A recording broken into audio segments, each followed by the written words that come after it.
জমিদারি নাকি গায়ের জোর?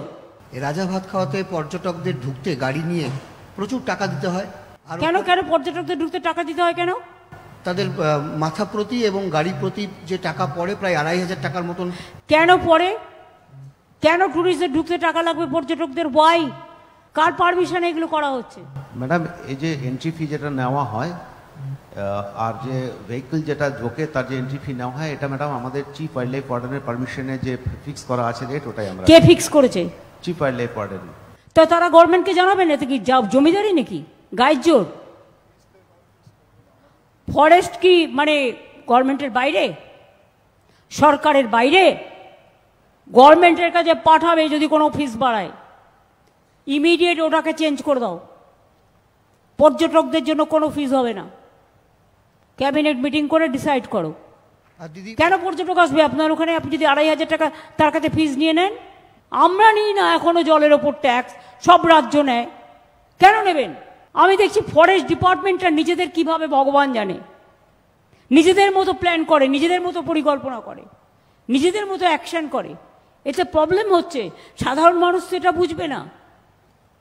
সাধারণ মানুষ তো আমাদের উপর দোষ দিচ্ছে। এই ফটোটা আমি তুলে আনলাম। এই ফটোটাতে আমি সিএসকে দেখাবো।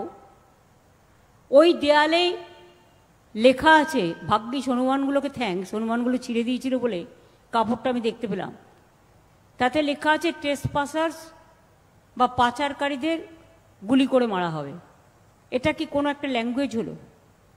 আইন অনুযায়ী ব্যবস্থা নেওয়া হবে, এই কথাটা বলো। অনেক সময় সাধারণ মানুষ যারা জানে না, অজানা লোক, ফরেস্টের রাস্তার ভেতর দিয়ে গেলেই তার উপরে অনেক অত্যাচার হয়। আমার কিন্তু নলেজে এটা আছে। নিশ্চয়ই যাওয়া উচিত নয়, কারণ হাতি টাতির তাণ্ডব হতে পারে। কিন্তু আপনারাও খুব স্ট্রং অ্যাকশান করেন কখনো কখনো, যে অ্যাকশানটা মানুষের পছন্দ নয়।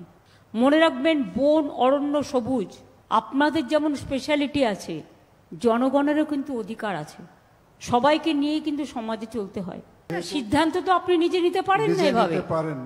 জয়গায় গাওতে একটা উৎসব হয়, একটা পুজো হয়, বন্ধ করে দিলেন আপনি হট করে। ওয়াই? শুনুন, আপনাদের লোকে চেনে না, চেনে আমাদের। আপনারা যদি মনে করেন ভুল করবেন ইচ্ছা করে, ইচ্ছাকৃত ভুল, দায়টা কিন্তু আমাদের উপর আসবে। সুতরাং দায় যদি আমাদের উপর আসে, তাহলে আমরাও ছেড়ে কথা নিশ্চয়ই বলবো না। তারপরে হোমস্টে নিয়েও সেরকম সমস্যা। হোমস্টে নিয়ে দ্য সেম প্রবলেম। মনোজ, তুমি সামটাইমস ফরেস্টের ডিএফওদের এবং যারা আছে নিচেও, তাদের সাথে তুমি অন্তত 7 দিনে একটা করে ভিডিও কনফারেন্স করো। তাদের যদি কোনো প্রবলেম থাকে তারা তোমায় বলবে, তোমার যদি কোনো প্রবলেম থাকে তুমি তাদের বলবে। কোঅর্ডিনেশনটা ভালো করে তৈরি করো। ফরেস্ট ডিপার্টমেন্টের কোঅর্ডিনেশনটা আমার মনে হচ্ছে আরেকটু বেটার হওয়া উচিত। থার্ড জিনিস ম্যাম, হোমস্টে যেটা ছিল ম্যাম, 2017-তে এনজিটি অর্ডার কিছু হয়েছিল, যার মধ্যে এনজিটি পরে এখান থেকে। শোনো, সারাক্ষণ তোমরা আমাকে এনজিটি দেখাবে না তো।